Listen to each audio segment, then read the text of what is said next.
여러분이 열왕기상을 읽어보면 열왕기상에는 많은 왕들이 등장하고 있습니다. 열왕기상은 여러 왕들을 나열하면서 왕의 순서대로 성경을 적고 있습니다. 그래서 열왕기상의 상하의 내용은 그 나라에서 가장 높은 왕을 중심으로 하나님을 섬기는 왕은 복을 받고 섬기지 않는 왕은 벌을 받는다는 내용입니다. 오늘 본문은 특별히 그 왕들 중에서 아합 왕에 관한 이야기를 서술하고 있습니다. 보통 열왕기상에서는 왕들을 나열할 때 한 장에서 보통 2명이나 3명의 왕들을 나열하고 있습니다. 그런데 오늘 본문인 앞장인 16절 후반부에 아합 왕에 관한 이야기가 짤막하게 나오고 있습니다. 그것으로 마칠 것 같아 보이는데 아합 왕은 거기서 끝나지 않고 22장까지 분량을 할애하여 아합 왕의 악함을 드러내고 있습니다. 다른 왕들은 짧게 소개하고 있는데 이 아합 왕은 16장 하반절부터 시작해서 22장까지 긴 장을 사용하고 있는 것입니다. 특별히 오늘 말씀은 왕들을 나열하며 설명했던 그 기술의 방식을 포기하고 이제는 17장부터는 엘리야가 갑자기 등장하고 과부와 그의 아들이 등장하게 됩니다. 왕들로 나열되었던 열왕기상이 이제는 새로운 국면을 맞이하면서 하나님께서는 다른 서술 방식으로 지금 성경을 적어가고 계신 것입니다. 이렇게 서술 방식을 바꾸신다는 것은 기존의 방식을 통해서 하나님께서 전하였던 그 말씀과 차별되게 전혀 다른 방식을 통해서 다른 하나님의 모습을 이 가운데 드러내기를 원하고 계신 것입니다. 오늘 본문을 살펴보면서 특별히 열왕기상 17장을 통하여 하나님께서 우리에게 주시는 말씀을 기억하시면서 하나님의 은혜를 구하시기 바랍니다. 그렇다면 하나님께서는 이 17장을 시작하시면서 왜 이렇게 형식을 바꾸시고 대상을 바꾸고 계실까요? 그것을 알 수 있는 본문이 오늘 본문 1절 말씀입니다. 1절 말씀을 같이 읽겠습니다.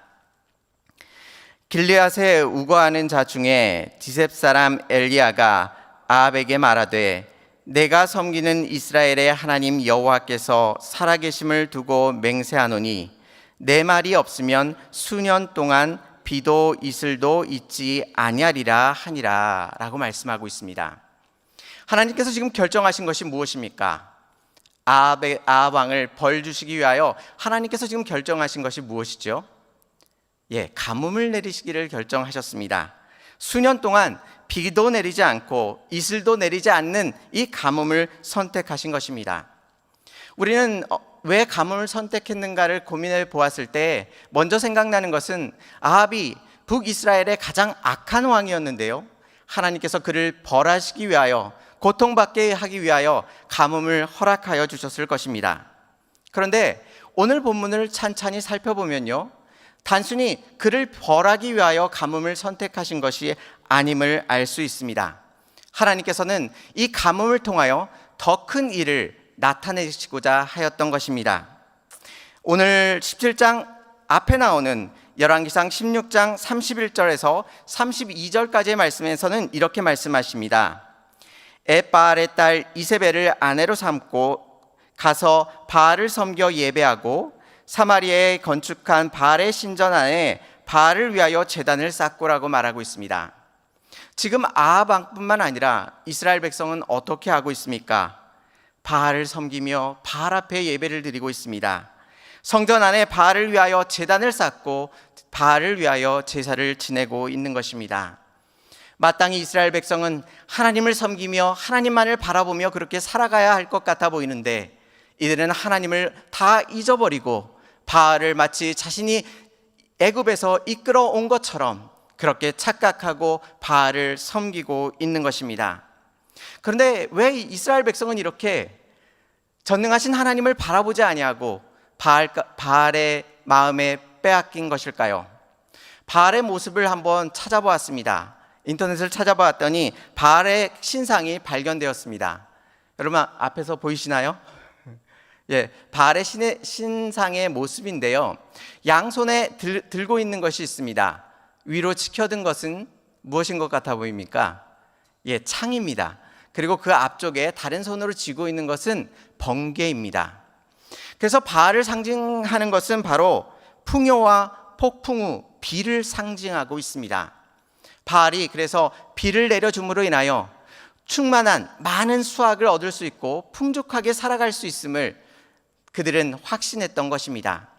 그러기에 수많은 수확물을 통해서 풍요로운 삶을 꿈꾸면서 하나님을 저버리고 그들은 바알을 쫓아 나아갔던 것입니다. 이세벨이 아내가 되rum으로 인하여 그녀 자신만이 들어온 것이 아니라 바알을 가지고 들어와 이스라엘 백성을 섬기도록 만든 것입니다. 이스라엘 백성은 그 바알에게 그 마음을 다 빼앗겼던 것입니다. 그래서 지금 하나님께서는 누구에게 싸움을 걸고 계십니까? 바알에게 싸움을 걸고 계십니다. 바알은 비의 신입니다. 비를 내림으로 인하여 풍족한 수확을 얻도록 만드는 신이었습니다. 그런데 지금 엘리야의 선포를 통해서 비가 내리지 아니하도록 선포한 것입니다. 이제 이스라엘 백성은 지켜볼 것입니다. 비가 내린다면 바알이 더 힘이 있는 신일 것이고 3년 반 동안 비가 내리지 않는다면 하나님께서 전능하시며 바알보다도 뛰어나신 하나님이심을 그들이 발견할 수 있었을 것입니다. 우리가 그 결과를 다 알고 있습니다. 3년 6개월 동안 아합뿐만 아니라 북이스라엘의 백성들이 섬기고 있던 바알이 비 한 방울도 내리지 못하였음을 그들은 3년 6개월 동안 지켜보아야만 했던 것입니다. 그 가운데 하나님께서는 이 땅의 모든 것들을 통치하시며 바알은 헛된 우상이라는 것을 증명해 내신 것입니다. 그런데 하나님께서는 여기에만 멈춰 계시지 않으셨습니다. 여러분, 가뭄이라고 생각하면 어떤 일들이 일어날까요? 가뭄이 3년 동안 반복이 된다면 어떤 일들이 일어날까요? 우리의 삶이 너무나도 힘들 것입니다. 먹을 것이 없어질 것입니다. 그리고 어떤 이들은, 가난한 이들은 먹을 것이 없어서 죽어갈 것입니다. 오늘 본문에서도 말하고 있지 않습니까? 과부와 그의 아들이 먹을 것이 없어서 조그만 떡 한 덩어리 만들어서 그거 먹고서 죽겠다고 고백하고 있습니다. 먹을 것이 없었던 것입니다. 그런데 하나님께서는 이 가뭄을 통하여 바알을 물리치시는 것을 보여줄 뿐만 아니라 하나님께서는 더 큰 계획을 갖고 계셨습니다. 그것은 무엇이었냐면 가뭄 속에서 우리의 생명은 다 죽을 수밖에 없습니다. 물이 없는 곳에서 우리는 더 이상 생명을 연장하지 못하고 죽어갈 수밖에 없습니다. 그런데 하나님께서 어떻게 선포하시는지 아십니까? 그 사막 속에서, 그 가뭄 속에서 생명을 일으키시는 분이 오직 하나님 한 분이심을 증명해 내시겠다고 말씀하고 계신 것입니다. 오늘 17장 말씀을 통해서 하나님께서 생명을 주신 하나님을 어떻게 말씀하고 계시는지를 같이 살펴보고자 합니다. 먼저 엘리야는 아합 앞에 가서 가뭄이 있을 것을 선포하였습니다. 그리고 그가 아합 왕을 피하여 어디로 갔죠? 선포한 이후에 어디로 갔을까요? 그릿 시냇가로 갔습니다. 그릿 시냇가로 가서 그곳에 머물러 있었는데요, 하나님께서 은혜를 베푸셔서 어떻게 하셨습니까? 그가 먹을 것이 없었는데 까마귀가 먹을 것을 가져다 주었습니다. 목마르자 어떻게 하였습니까? 그릿 시냇가의 물을 마시도록 만들어 주셨습니다. 하나님께서 까마귀와 그릿 시냇가로 인도해 주지 않았다면 엘리야는 어떻게 되었겠습니까? 하나님께서 까마귀를 통하여 먹을 것을 주시고 그릿 시냇가를 통하여 마실 물을 허락하여 주심으로 엘리야가 그 생명을 연장할 수 있었습니다. 그리고 나서 하나님께서 지금 오늘 본문에서 엘리야를 어디로 보내셨습니까? 시돈에 속한 사르밧이라는 곳으로 보내셨습니다. 그곳에서 과부를 만나라고 하셨습니다. 그런데 왜 갑자기 이스라엘에도 많은 과부들이 있었을 것입니다. 그렇지 않겠습니까? 근데 하나님께서 이스라엘 백성 가운데 있는 과부에게 보내지 아니하시고 지금 시돈에 속한 사르밧, 이방 지역에 있었던 과부에게 보내고 계십니다. 이상하지 않으십니까? 그런데 이 모습을 예수님께서 말씀하신 적이 있습니다. 누가복음 4장 25절에서 27절까지의 말씀입니다. 예수님께서 말씀하셨는데요, 엘리야 시대에 하늘이 3년 6개월간 닫히어 온 땅에 큰 흉년이 들었을 때에 이스라엘에 많은 과부가 있었으되 엘리야가 그중 한 사람에게도 보내심을 받지 않고 오직 시돈 땅에 있는 사랍다의 한 과부에게 뿐이었으며 라고 말하고 있습니다. 사르밧에 있는 한 과부에게만 보냈다고 예수님께서 말씀하셨습니다. 그런데 이 문맥이 어떤 문맥에서 나오냐면 예수님께서 고향에서 환영을 받지 못하는, 환대를 받지 못하는 모습 속에서 이 이야기를 해주고 계십니다. 그렇다면 왜 지금 예수님께서는 지금 엘리야를 이스라엘 백성의 과부에게 보내지 아니하고 이방인의 과부에게 보내고 있을까요? 앞에서 우리가 살펴본 것처럼 이스라엘 백성은 그 마음을 모두 바알에게 빼앗겼던 것입니다. 모두 바알만을 섬기며 바알만을 따라가기를 소망했던 것입니다. 더 이상 이스라엘 백성이 하나님을 바라보지 아니하고 하나님 앞에 그 마음을 들이지 않았던 것입니다. 그러기에 하나님께서는 지금 사르밧에 있던 과부에게 지금 엘리야를 보내고 있습니다. 그런데 이상하지 않습니까? 이 정도로 이스라엘 백성이 하나님을 등지고 바알만을 섬긴다면 이 순간에 하나님께서는 이스라엘 백성을 포기하실 수도 있으셨을 것입니다. 도대체 그들은 하나님을 바라보지 아니하고 바알만을 따르고자 온 백성이 그렇게 노력했던 것입니다. 하나님께서는 그런데 어떻게 하셨습니까? 이스라엘 백성을 아합 왕 앞대에서 끊으셨습니까? 그렇지 않습니다. 하나님께서는 이스라엘을 포기하지 아니하시고 끝까지 이스라엘을 통해서 예수 그리스도께서 오게 만드시는 그 놀라운 역사를 일으키셨습니다. 그런데 이 일이 이스라엘 백성 가운데만 일어나는 일이 아닙니다. 우리가 지금 하나님을 섬긴다 말하면서 시시때때로 우리의 생각과 고집과 아집 가운데 살아가며 하나님을 등지며 세상을 향하여 달려가지만 그 어느 순간에도 하나님께서 우리를 잡으신 그 손을 포기하지 아니하시고 끝까지 붙드심으로 인하여 어리석은 마음을 깨닫게 하시고 주님 앞에 우리의 마음을 돌이킬 수 있도록 하나님께서 놀라운 은혜로 우리를 붙드시고 인도하고 계십니다. 이스라엘 백성을 하나님의 은혜 가운데 인도하여 주셨던 그 놀라우신 은혜가 우리들 가운데 임하고 있음을 다시 한번 기억하시면서 주님만을 바라보실 수 있는 저와 성도님들이 되시기를 주님의 이름으로 축원합니다. 그 과부와 그 아들에게 엘리야는 무엇이라고 말하였습니까? 지금 가지고 있는 것들을 만들어서 작은 떡을 만들어서 자기가 먹도록 만들어 달라고 말하고 있습니다. 이것은 엘리야에게 하나님께서 시키신 일입니다. 그러자 그녀가 무엇이라고 말합니까? 자신이 통의 가루에 한 움큼과 병에 기름이 조금 있는데 지금 이것을 먹고 자신과 그의 아들이 죽을 것이다, 그렇게 말하고 있습니다. 그런데 엘리야는 그 상황 속에서 무엇이라 말합니까? 그렇게 행한다면 오늘 본문 14절 말씀에 이렇게 말합니다.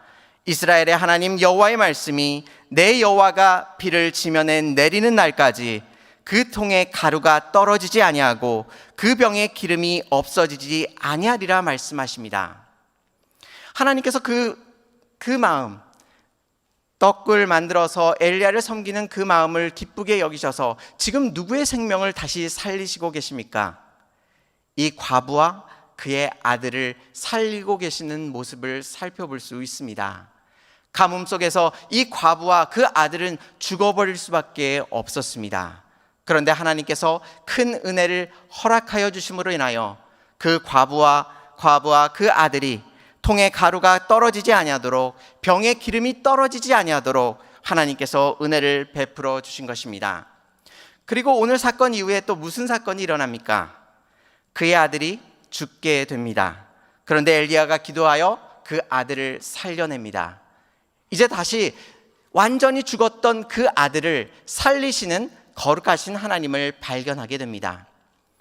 금요일 오후 시간이라 저녁 시간이라 많이 피곤하실 텐데 많은 이야기를 드려서 어느 한편으로는 좀 죄송한데요, 이 시간 좀 정리하면서 나가겠습니다. 첫 번째로 하나님께서 살리신 것이 누구셨습니까? 첫 번째 사건을 통하여 살리신 것이 엘리야였습니다. 까마귀를 통하여 그의 생명을 연장시켜 주셨습니다. 두 번째로 살린 것이 무엇이었습니까? 누구였습니까? 과부와 그의 아들이었습니다. 세 번째로 살리신 것이 누구였습니까? 그 아들이 완전히 죽었는데 엘리야가 기도함으로 인하여 그 아들이 살아나는 놀라운 역사를 일으키신 것입니다. 우리의 생명이 누구에게 달려 있습니까? 우리의 인생을 둘러보면 마치 가뭄처럼 척박하고, 또한 이 상황이 계속된다면 잠시도 숨을 쉬지 못하고 죽어버릴 것 같은 그러한 현실 속에 우리는 살아가고 있습니다. 당장이라도 소망 없이 살아가는 우리의 인생 가운데 무엇을 바라보며 살아갈지 모르는 답답한 현실과 마주할 수밖에 없습니다. 그런데 하나님께서 오늘 말씀을 통하여 무엇이라 말씀하십니까? 답답하고 삭막하며 척박한 이 삶 속에서 하나님께서 찾아와 주시사 우리에게 생명을 허락해 주신다 말씀하고 계십니다. 바알이 감히 줄 수 없는, 바알은 지금 비조차 내릴 수 없는 이 상황 가운데 하나님께서는 그 모든 가뭄을 계속 지속하게 하실 뿐만 아니라 그 가뭄 속에서 이들에게 생명을 주신 것처럼 우리의 삶 속에 찾아와 주셔서 생명을 허락해 주실 것임을 약속해 주고 계십니다. 우리의 척박한 인생 속에 찾아와 주셔서 도저히 꽃이 필 수 없는 그 상황 가운데 꽃이 피게 만드실 것이고, 열매가 맺게 하여 주실 것이고, 수많은 수확을 얻을 수 있도록 하나님께서 우리의 인생을 이끄시고 돌보실 것입니다. 이스라엘 백성이 가뭄 가운데 힘들어하고 아파하고 있었을 것입니다. 이 말씀이 얼마나 큰 위로가 되었겠습니까? 또한 이 말씀이 이스라엘 백성에게 위로가 될 뿐만 아니라 지금 이 말씀을 듣고 있는 모든 성도님들에게도 하나님께서 귀한 위로의 말씀으로 우리에게 말씀해주고 계십니다. 이 하나님의 귀하신 말씀을 마음으로 받아들이며 우리의 삶을 우리 스스로 책임지는 것이 아니라 우리의 생명의 모든 것들을 주관하시는 하나님께서 우리의 삶을 주관하시고 역사하심을 다시 한번 믿으며 주님 앞에 나아가시기 바랍니다. 설교 후에 우리가 같이 찬양을 드릴 텐데요, 앞에서 우리가 찬양 드렸던 꽃들도라는 찬양을 같이 찬양을 드릴 겁니다.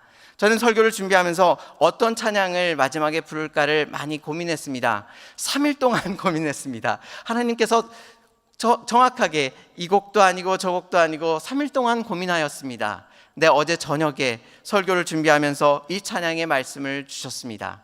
그래서 밤늦게 우리 박지섭 집사님에게 제가 카톡을 보냈습니다. 내일은 이 찬양을 드렸으면 좋겠습니다 라고 보내드렸는데요, 그 가사의 내용이 이렇습니다.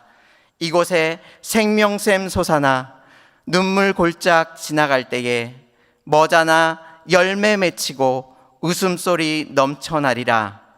그날에 하늘이 열리고 모든 이가 보게 되리라. 마침내 꽃들이 피고 영광의 주가 오시리라. 그렇게 고백하는 것입니다. 척박한 우리의 인생 속에 주님께서 찾아와 주셔서 가뭄으로 신음하고 아파할 수밖에 없는 우리의 인생 속에 꽃이 피게 하시고 열매 맺게 하시고 부족함 없이 풍성함 가운데 살아갈 수 있도록 우리의 생명을 보존하시고 인도해 주실 것입니다. 그 하나님만을 바라보며 주님 앞에 나아가시기 바랍니다. 두 번째로 하나님께서 17장을 통하여 우리에게 확인시켜 주는 것이 있습니다. 그것은 무엇이냐면 하나님께서 물론 전능하시고 바알보다 뛰어나신 하나님이심을 나타낼 뿐만 아니라 생명을 구원하시는 하나님이심을 나타내는 것도 하나님의 중요한 목적이었지만, 첫 번째 목적은 하나님께서 엘리야에게 은혜를 베풀어 주시고 과부와 그의 아들에게 은혜를 베풀어 주시는 것이 하나님께서 목적하시는 첫 번째 목적이었습니다. 무슨 말씀이냐면, 먼저 볼까요? 엘리야의 경우는 어떠하였나요? 엘리야의 모습을 먼저 살펴볼까요? 엘리야는 첫 번째 사건에 어떻게 하고 있었죠? 큰 사역을 하고 있었나요? 그리시네가에 가서 엘리야가 한 것은 까마귀가 가져오는 먹는 것을 먹었고 그리시네가에 흐르는 물을 먹었을 뿐입니다. 지금 엘리야가 처음에 했던 사역은 사역이라고 말하기에도 민망할 만큼 그냥 주는 것을 먹고 그냥 옆에 있는 물을 마시는 것 뿐이었습니다. 그런데 두 번째 사건은 어떻게 일어납니까? 그 과부가 만들어줬던 떡을 또 먹습니다. 먹고 나서 이제는 조금 발전된 사역을 감당합니다. 두 번째에서는 무엇이라 말하냐면 과부에게 이렇게 앞에서 살펴본 것처럼 다시 비가 올 때까지 통의 가루가 병의 기름이 없어지지 않을 것이다 선포하였고 그 일이 이루어지는 모습을 발견케 됩니다. 또 세 번째 사건에서는 엘리야는 어떤 일을 하게 되죠? 그 아들이 죽어버렸는데 그 아들을 위하여 하나님의 능력으로 기도합니다. 그 일을 통하여 그 아들이 일어나게 됩니다. 가만히 살펴보시면요, 우리는 엘리야가 처음부터 뛰어나고 하나님 앞에 온전한 믿음을 드리며 성숙한 것처럼 그렇게 나갔던 것처럼 생각이 듭니다. 그런데 오늘 세 가지 사건을 찬찬히 살펴보시면요, 엘리야가 지금 하나님 앞에 행하는 그 사역들이 정말 작은 것에서 시작하였는데 그 사역이 점점 커지고 있는 모습을 살펴볼 수 있습니다. 즉, 이 사건을 통해서 지금 엘리야의 믿음을 키워나가고 계시는 하나님의 놀라우신 섭리를 발견케 되는 것입니다.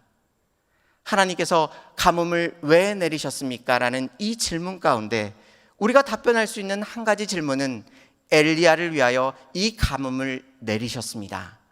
이 가뭄을 통하여 하나님께서 역사하시고 살아계시며 이 가뭄을 다 통치하시며 또한 그 가뭄 속에서 생명을 얻게 하시는 하나님을 엘리야가 믿을 수 있도록 하나님께서 엘리야의 삶을 인도해 주신 것입니다.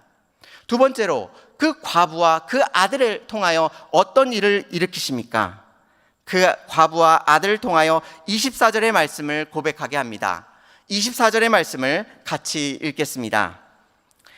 여인이 엘리야에게 이르되 내가 이제야 당신은 하나님의 사람이시오 당신의 입에 있는 여호와의 말씀이 진실한 줄 아노라 하니라 말합니다. 지금 여인이 무엇이라고 고백합니까? 엘리야 앞에서 이제야 당신이 하나님의 사람인 것을 알았습니다. 당신의 입에 있는 여호와의 말씀이 진실하였음을 내가 깨달았습니다. 말씀하십니다. 다시 한번 여쭤볼까요? 하나님께서 가뭄을 왜 내리셨습니까? 이 과부와 이 아들을 위해서 그 가뭄을 내리셨습니다. 그런데 이 사건에 의미하는 것이 이들에게만 속한 것이 아닙니다. 하나님께서 행하시는 이 모든 것들이 첫 번째 되는 목적이 바로 우리라는 것을 말씀해주고 있습니다. 제가 전도사가 돼서 초등부를 맡은 적이 있습니다. 초등부를 했는데요, 지금으로 말하면 11살, 12살, 13살 아이들과 같이 예배를 드렸습니다. 그런데 예배를 드리는 가운데 제가 찬찬히 관찰을 해보니까 선생님들이 하는 일이, 선생님들이 그냥 눈을 뜨고 계시면서 학생들을 관찰하시는 겁니다. 그래서 학생들이 떠들면 떠들지 못하게 하고 잠자면 잠자지 못하게 하고 그것에 그 아이들을 찾기 위해서 혈안이 되어 있으셨습니다. 그런데 그 모습 가운데 하나님을 바라보며 예배하는 모습이 없었습니다. 선생님들의 마음의 한편에는 이것은 아이들을 위해서 예배를 드리는 것이지 본인들이 하나님을 바라보며 예배를 드리는 것이라 생각하지 않았습니다. 자신들의 역할은 아이들이 제대로 예배를 드릴 수 있도록 그것을 돕는 것이 자신들이 가지고 있는 주된 역할이라고 생각하고 있었습니다. 그런데 제가 교사 선생님들을 모아놓고 이렇게 말했습니다. 하나님께서 여러분을 교사로 세우신 첫 번째 목적은 여러분이 아이들을 가르치는 것에 있는 것이 아니라 여러분이 그 섬김을 통하여 하나님을 바라보며 그 자리에 온전히 세움받는 것, 그것을 위하여 하나님께서 여러분을 교사로 세우셨습니다. 아이들을 가르치는 것은 두 번째, 세 번째 되는 목적입니다.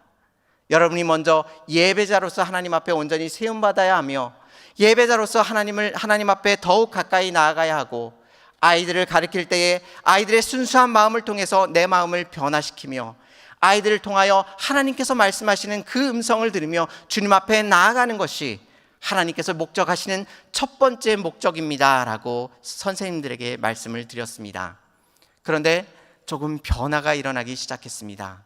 선생님들이 앞에 나와서 대표 기도를 하시는데 예전에는 냉랭하게 아이들에게 어린아이처럼 그렇게 기도하였는데 이제는 그렇게 기도하지 않습니다.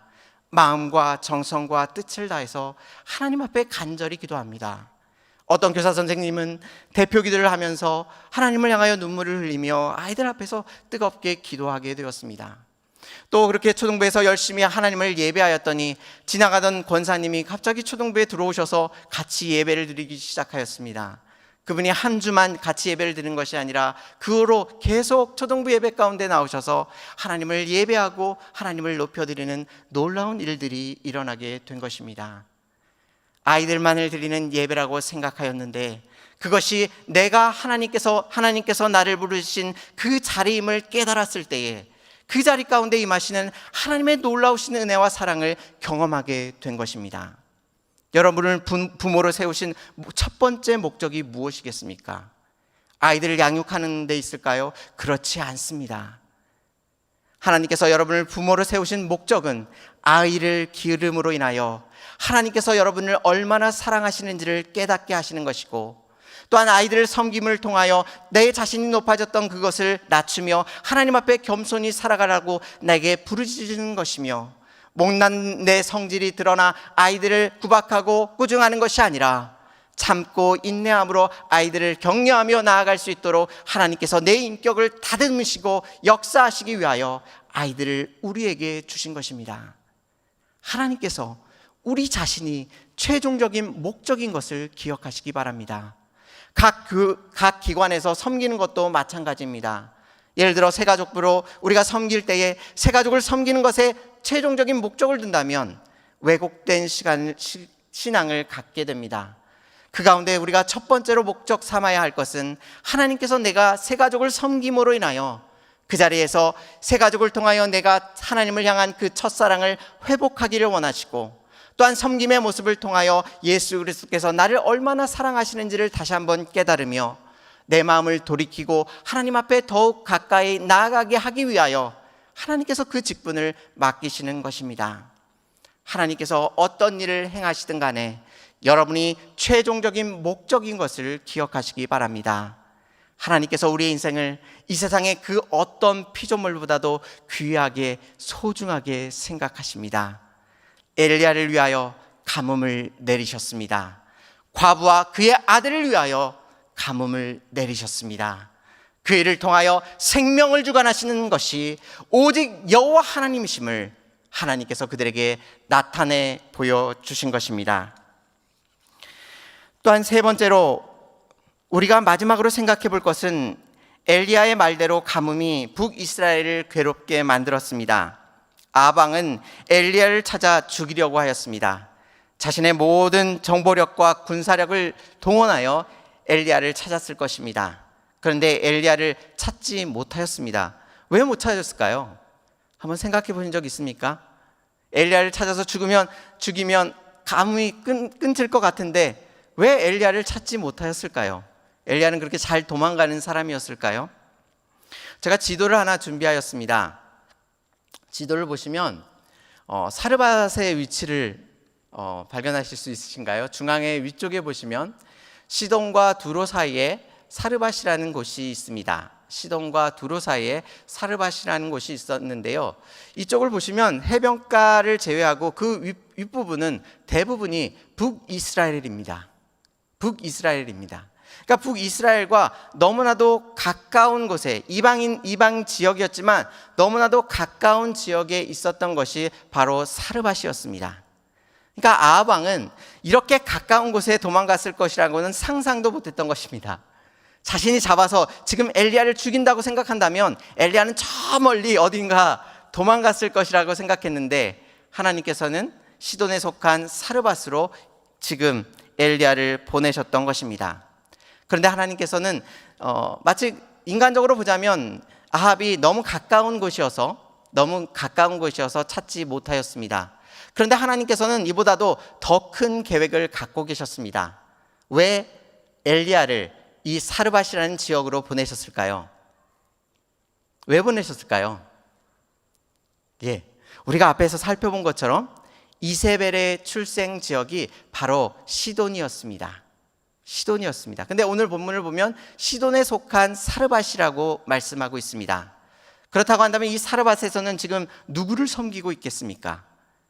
바알을 섬기고 있을 것입니다. 바알의 원산지가 될 것이고, 또한 이세벨이 이곳에서 바알을 섬기고, 또한 그의 아버지도 엣바알이라 말하면서 바알의 제사장으로서 일하다가 또 반란을 일으켜서 왕이 되었던 사람입니다. 그렇게 바알을 열심히 섬기던 사람이었고, 그의 딸은 그 바알을 가지고 와서 북이스라엘에게 그 바알을 전파하여 모든 북이스라엘 백성이 하나님을 등지고 이 바알을 섬기게 된 것입니다. 하나님의 계획은 무엇이겠습니까? 그 바알의 본산지 이세벨이 떠나왔던 그곳에서 이제는 하나님이 얼마나 위대하시며 전능하시며 바알과 비교할 수도 없는 참 신이심을 그 가운데 드러내시기 위하여 지금 엘리야를 이곳 가운데 보내고 계신 것입니다. 하나님께서 그 자리에서 분명히 이 모든 승리가 인간된 어떤 것도 그 가운데 포함되지 아니하고 온전히 전능하신 하나님께서 그 바알을 물리치고 계심을 드러내시기 위하여 지금 사르밧으로 엘리야를 보내고 계신 것입니다. 그런데 이 모든 일들을 통해 하나님께서 드러내시고자 하시는 것은 이 모든 승리가 이 세상에 어떤 원인과 결과로 이루어지는 것이 아니라 오직 하나님의 권능과 능력으로 이 모든 것들이 일어남을 나타내 보여주기 위하여 이 일을 일으키고 계십니다. 여러분, 여리고성이 무너지는 그 과정을 기억하고 계십니까? 어떻게 해서 무너지게 되었습니까? 이스라엘 백성이 매일 성을 한 바퀴씩 돌았습니다. 그리고 제7일 되는 날 7바퀴를 돌았습니다. 그랬더니 그 성이 한순간에 무너졌습니다. 여러분 한번 설명해 보시겠습니까? 성을 도는 것과 하나님께서 승리하신 것과의 관계가 있습니까? 성을 아무리 돈다고 하여도 그 성이 무너지는 인과관계가 성립합니까? 성립되지 않습니다. 하나님께서 보여주시고자 하는 것은 무엇입니까? 이 모든 것이 순전히 하나님의 능력과 권능으로 이 일이 일어남을 드러내기 위하여 이스라엘 백성은 여리고성을 돌았던 것입니다. 이 성이 무너지는 것은 우리가 어떠한 힘도 여기에 넣지 않았습니다. 노력하지 않았습니다. 이 모든 승리는 오직 하나님께서 하신 것입니다를 드러내기 위하여 이들이 성을 돌게 된 것입니다. 여호사밧 왕은 어떠했습니까? 여호사밧 왕에게 주변의 삼국이 연합하여 공격했습니다. 이제 질 수밖에 없었습니다. 그런데 여호사밧 왕은 어떻게 하였습니까? 전쟁에 어떻게 나갔죠? 찬양대를 앞세워 나갔습니다. 찬양대를 앞세워 나아가서 그 전쟁을 승리하였습니다. 여러분, 전쟁에서 승리하는 방법 중에서 찬양대를 앞장 세워서 궁합대를 앞장 세워서 승리한 전쟁이 있었습니까? 인류 역사상 없었습니다. 그런 전략을 짜는 장군은 이 세상에 존재하지 않습니다. 하나님께서 드러내고자 하시는 것은 무엇입니까? 그 전쟁의 승리가 오직 하나님의 능력과 권능 안에서 그 일이 이루어지고 있음을 드러내시기 위하여 이 일을 행하도록 만드신 것입니다. 그래서 하나님께서는 이 모든 승리가 오직 하나님께로부터 일어나고 있는 것임을 언제나 드러내고 계십니다. 오늘 말씀에서도 마찬가지입니다. 오늘 말씀 속에서도 사르밧 과부에게 엘리야에게 어떻게 하라고 말씀하셨습니까? 지금 통에 있는 그 가루와 기름을 가져다가 떡을 만들어서 자신들이 먹는 것이 아니라 지금 엘리야에게 가져다가 먹게 하라고 말하고 있습니다. 얼마나 잔인한 일입니까? 지금 먹고 죽겠다는데 그것을 빼앗아서 엘리야에게 주고 있습니다. 왜 이렇게 잔인한 일을 하시죠? 하나님께서 왜 이렇게 잔인한 일을 하십니까? 먹을 것이 없어서 죽어가고 있다는 이 과부와 그 아들의 그 마지막 양식을 뺏어서 왜 엘리야에게 주고자 하십니까? 지금 과부와 그 아들을 살리시는 이가 여호와 하나님이심을 드러내시기 위하여 그 일을 행하십니다. 그 작은 떡을 빼앗는다 할지라도 하나님께서 역사하시고 인도하여 주신다면 그 과부와 그 아들에게 참된 생명을 허락하시고 주님 안에서 얼마든지 뛰놀며 감사하며 살아갈 수 있도록 그 인생을 이끌어 주신다는 놀라운 약속 가운데 그 일을 행하고 계신 것입니다. 물론 하나님께서 가진 그 승리의 기쁨과 감격을 우리에게 나눠주십니다. 하지만 그 승리를 일으키시는 모든 원인은 하나님께 있음을 언제나 드러내십니다. 우리들의 인생 속에서 하나님께서 찾아와 주셔서 시시때때로 우리들에게 승리를 허락해 주십니다. 그때마다 우리가 잘해서, 우리가 마음을 다해서, 우리가 기도를 많이 해서, 우리가 하나님을 많이 믿어서가 아니라 그 모든 것들은 하나님께서 우리를 너무나 사랑하심으로 인하여 우둔하고 미련하지만 그 승리에 대한 어떤 원인도 제공할 수 없는 초라한 인생이지만 하나님께서 찾아와 주시사 우리의 실패할 수밖에 없고 좌절할 수밖에 없는 우리의 인생 속에 놀라운 하나님의 승리를 우리들에게 안겨주고 계신 것입니다. 우리의 삶 속에서 당하는 모든 승리를 하나님께 영광으로 올려드리시기 바랍니다. 우리가 잘남으로 인하여 얻은 승리가 아니라 하나님께서 은혜로 베풀어 주신 승리이기 때문입니다. 오늘 말씀을 통해서 가뭄 속에서도 우리의 인생이 망하지 아니할 것을 말씀해 주고 계십니다. 3년 6개월 동안 힘들고 아픈 삶을 살아갈 수밖에 없었을 것입니다. 그러나 그 아픈 세월을 통해서 이스라엘 백성은 하나님께서 살아계시고 역사하심을 발견했을 것입니다. 또한 하나님께서 그 가운데 가뭄 속에서 그들에게 생명을 허락해 주시는 사랑의 하나님이심을 동시에 알게 되었습니다. 척박한 우리의 인생 속에 하나님께서 찾아와 주셔서 꽃이 피게 하시고 열매 맺게 하심으로 풍성함으로 우리에게 은혜로 채우시고 인도해 주실 것입니다.